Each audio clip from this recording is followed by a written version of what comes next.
महाराष्ट्र में corona record तेजी से बढ़ता जा रहा है। प्रदेश में एक दिन में कोरोना के 3,500 से ज्यादा केस सामने आए हैं, जबकि कोरोना के चलते 99 लोगों की मौत हुई है। अकेले मुंबई में कोरोना के 3,775 केस सामने आए हैं।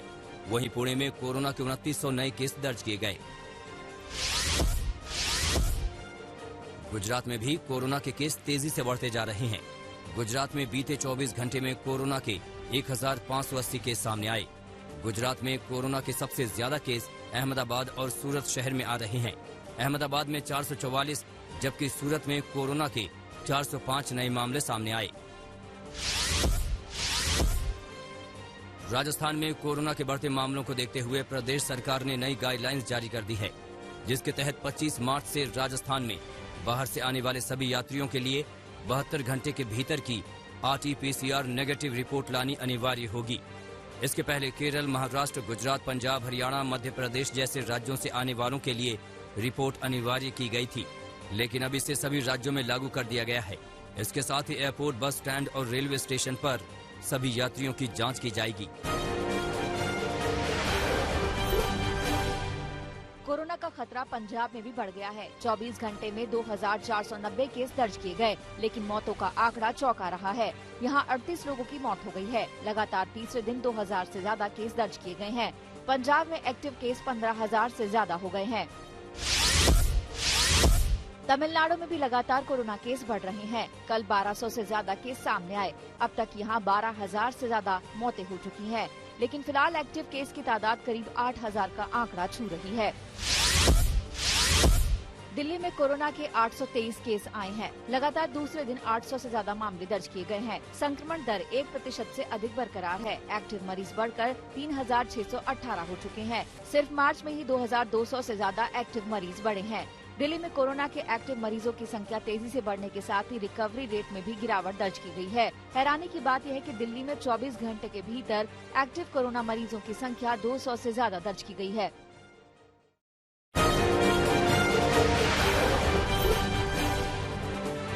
शोपियां में बीती रात एक एनकाउंटर में 2 आतंकी मारे गए। मुठभेड़ दक्षिण कश्मीर के मनिहाल इलाके में हुई। अभी एनकाउंटर जारी है। अभी 1 से ज्यादा आतंकियों को घेरे जाने की खबर है। मारे गए आतंकवादियों की पहचान नहीं हो पाई है। ये सेना और जम्मू कश्मीर पुलिस का संयुक्त ऑपरेशन था। हाल में साउथ कश्मीर और खास तौर पर शोपियां में सेना ने आतंकवादियों के खिलाफ कई बार कार्रवाई को अंजाम दिया है।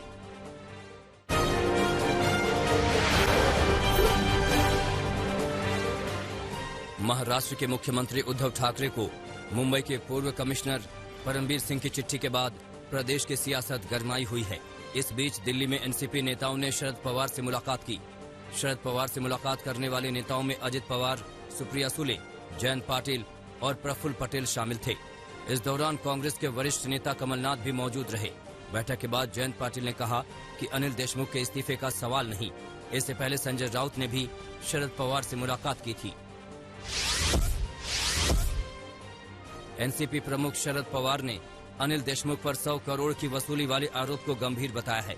हालांकि सचिन वाजे की बहाली पर शरद पवार ने कहा कि वाजे की बहाली सीएम उद्धव ने नहीं बल्कि परमबीर सिंह ने की थी। पवार ने कहा कि सीएम के पास फैसला लेने का अधिकार है। इस संबंध में जांच के बाद ही वो फैसला लेंगे। साथ ही गृह मंत्री अनिल देशमुख पर पवार ने कहा कि उन पर फैसला 1-2 दिन में होगा। एनसीपी सुप्रीमो शरद पवार की प्रेस कॉन्फ्रेंस के बाद राज्य के पूर्व मुख्यमंत्री देवेंद्र फडणवीस ने महाराष्ट्र सरकार पर हमला बोला। देवेंद्र फडणवीस ने कहा कि जब तक अनिल देशमुख का इस्तीफा और उस पूरे मामले की जांच नहीं होती, तब तक हमारा आंदोलन इसी तरह जारी रहेगा।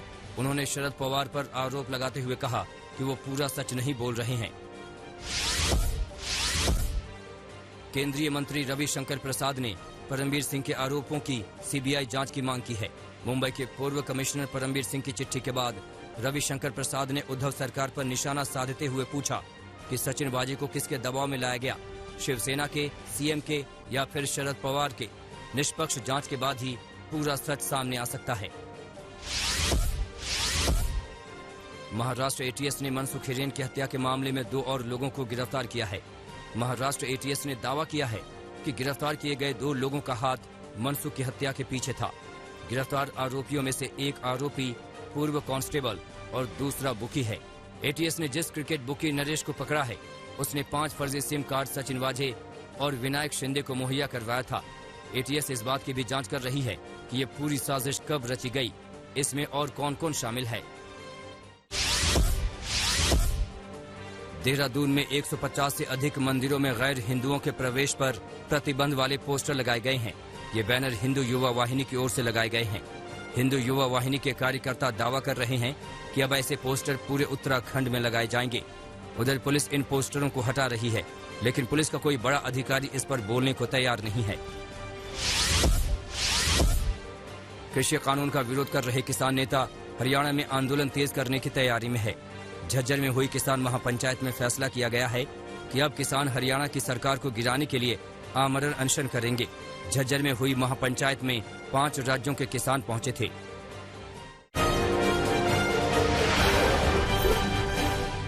बंगाल चुनाव के लिए बीजेपी ने अपना संकल्प पत्र जारी कर दिया है।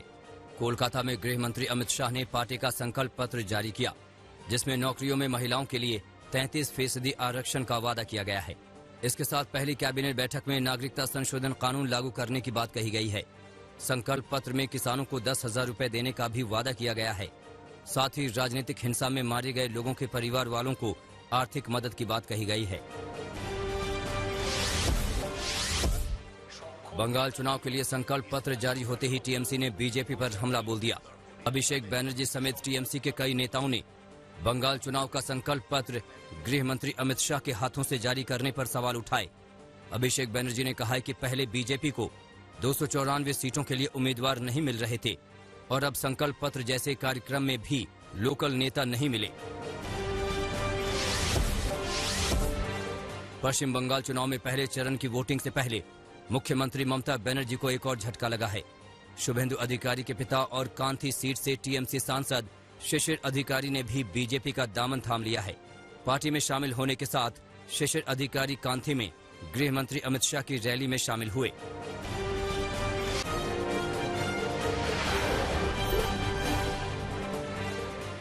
टीएमसी की कार्यकर्ता का शव मिला है। टीएमसी ने बीजेपी पर हत्या का आरोप लगाया है। मामला झारग्राम के नेतुरा बाजार का है। पुलिस का कहना है कि मौत की वजह पोस्टमार्टम के बाद पता चलेगी। झारग्राम में तनाव के बाद ज्यादा पुलिस बलों की तैनाती की गई है। टीएमसी का कहना है कि जगदीश महतो नाम के इस वर्कर को बीजेपी के कार्यकर्ताओं ने रविवार की दोपहर ही धमकाया था। घटना के बाद टीएमसी के कार्यकर्ताओं ने स्टेट हाईवे नंबर 7 को जाम कर दिया और प्रदर्शन किया। हावड़ा के बांकरा में बीजेपी नेता राजीव बनर्जी के चुनावी प्रचार के दौरान टीएमसी और बीजेपी समर्थकों में झड़प हो गई। यहां पुलिस को लाठीचार्ज भी करना पड़ा। कुछ कार्यकर्ता घायल हो गए। नॉर्थ 24 परगना के खरदा में प्रचार से लौटती बीजेपी की महिला कार्यकर्ताओं पर हमला हो गया। पार्टी के उम्मीदवार की बैठक के बाद लौटती इन कार्यकर्ताओं पर हमले का आरोप टीएमसी पर लगा है। इसके बाद इलाके में तनाव है।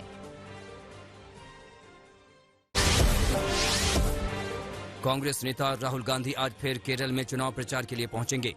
राहुल गांधी आज कोची और अलापुझा का दौरा करेंगे। कोची में राहुल गांधी कॉलेज के छात्रों से मुलाकात करेंगे, साथ ही सभाओं को भी संबोधित करेंगे। फटी जींस पर टिप्पणी कर अपनी फजीहत करा चुके उत्तराखंड के मुख्यमंत्री तीरथ सिंह रावत ने एक और विवादित बयान दिया है। उन्होंने कहा कि अमेरिका ने 200 साल तक भारत को गुलाम बनाकर रखा। कोरोना संकट से निपटने में मोदी सरकार की तारीफ करते हुए सीएम तीरथ सिंह रावत ने ये बात कही। इसके साथ ही तीरथ सिंह रावत ने कहा कि कम बच्चे पैदा करना किसकी गलती है, जिनके ज्यादा बच्चे हैं उन्हें ज्यादा मदद मिली। देश में बढ़ते कोरोना के खतरे के बीच राजकोट से बीजेपी विधायक गोविंद पटेल ने विवादित बयान दिया है। गोविंद पटेल ने कहा कि जो लोग मेहनत करते हैं उन्हें कोरोना नहीं होता। विधायक ने कहा कि बीजेपी कार्यकर्ता मेहनत करते हैं, इसलिए उन्हें कोरोना नहीं होता है।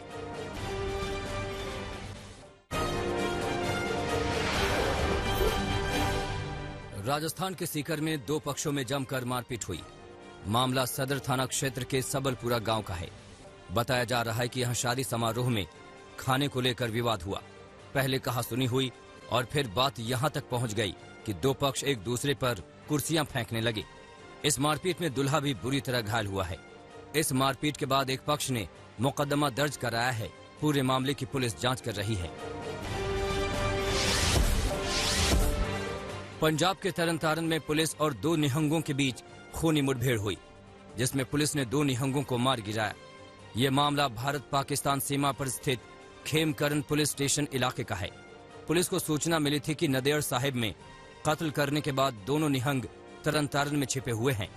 जानकारी के मुताबिक पुलिस ने छापेमारी की, मगर निहंगों ने पुलिस पर हमला बोल दिया, जिसमें थाना प्रभारी गंभीर रूप से घायल हो गए।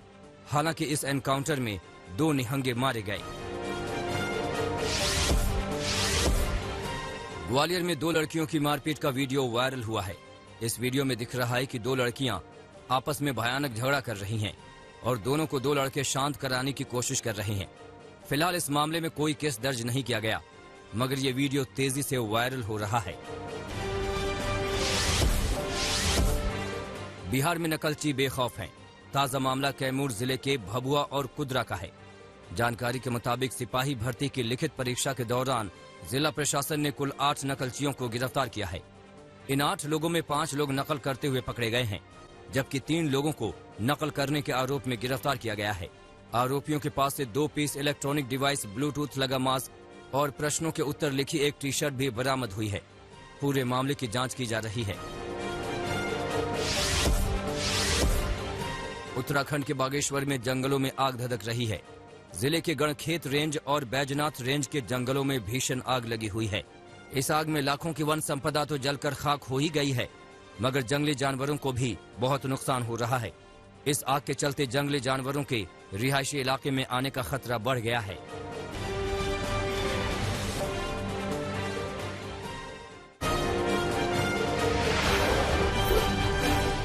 उत्तर प्रदेश के बलिया में पुलिस ने हथियारों का जखीरा बरामद किया है।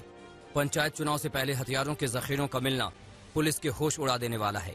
मामला बैरिया थाना क्षेत्र के नौरंगा का है। जानकारी के मुताबिक पुलिस ने यहां छापेमारी के बाद 2 तस्करों के पास से कार्बाइन समेत जिंदा कारतूस और असलहे बरामद किए हैं। पुलिस पूरे मामले में छानबीन कर रही है। राजस्थान के धौलपुर में नाबालिग से मारपीट और गैंगरेप का मामला सामने आया है। जानकारी के मुताबिक धौलपुर जिले के मनिया थाना क्षेत्र में शौच के लिए गई लड़की को 4 आरोपियों ने उठाया और उसके साथ मारपीट के बाद गैंगरेप किया। लड़की की शिकायत पर पुलिस ने केस दर्ज कर लिया है और आरोपियों की तलाश में जुट गई है। दिल्ली के सराय काले खां इलाके में दहशत की तस्वीरें सीसीटीवी में कैद हो गई हैं। तस्वीरें देखिए। 20 से ज्यादा लोग लाठी डंडे और तलवारों से लैस इस गली में घुसते हैं और जमकर तोड़फोड़ करते हैं। हमलावरों के हमले में कई लोग घायल भी बताए जा रहे हैं। जानकारी के मुताबिक यहां एक लड़के ने दूसरे धर्म की लड़की से शादी की थी, जिसके बाद लड़की के परिजनों ने यह हमला किया। इस हमले के बाद लड़के का परिवार बुरी तरह डरा हुआ है। इस हमले के बाद ही इस गली में आईटीबीपी के जवानों की तैनाती कर दी गई है। गाजियाबाद में एक युवक की हत्या से हड़कंप मच गया है। मामला गाजियाबाद के मुरादनगर थाना क्षेत्र का है। जानकारी के मुताबिक शाहरुख नाम के एक शख्स पर एक बाइक पर आए 3 बदमाशों ने ताबड़तोड़ गोलियां बरसाईं और फरार हो गए। इस गोलीकांड में युवक ने दम तोड़ दिया। परिजनों की माने तो पुरानी रंजिश के चलते ये हत्या की गई है। अब पुलिस आरोपियों की तलाश में जुट गई है। दिल्ली के रोहिणी में दिल दहलाने वाली वारदात सामने आई है। मामला दिल्ली के रोहिणी स्थित रिठाला इलाके का है, जहां पर किराए के मकान में रहने वाली एक निसंतान महिला ने संतान प्राप्ति के लिए तंत्र मंत्र के चक्कर में पड़कर अपने ही पड़ोस में रहने वाले 2.5 साल के मासूम की बलि दे दी और शव को बोरे में बंद करके फेंक दिया। पुलिस ने शव को पोस्टमार्टम के लिए भेज दिया है और आरोपी महिला को गिरफ्तार कर लिया है। नमस्कार, मैं हूं अंशु शर्मा और हमें उम्मीद है कि आपको ये वीडियो जरूर पसंद आया होगा। ऐसे ही बाकी वीडियो देखने के लिए देखते रहिए द इंडियन समाचार और वीडियोस पसंद आने पर हमारे चैनल द इंडियन समाचार को लाइक, शेयर और सब्सक्राइब करना ना भूलें।